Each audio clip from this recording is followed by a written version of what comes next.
ভাই মা, তুমি কি খাচ্ছ? লেবু খাচ্ছ? লেবু কি মিষ্টি লাগে? অনেক মিষ্টি।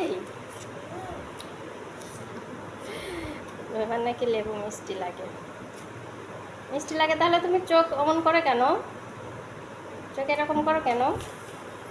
মিষ্টি লাগলে তো এরকম কেউ করে না।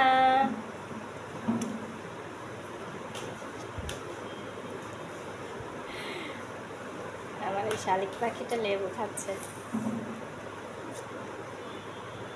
দেখেন কিভাবে লেবু খায় আর কেমন করে।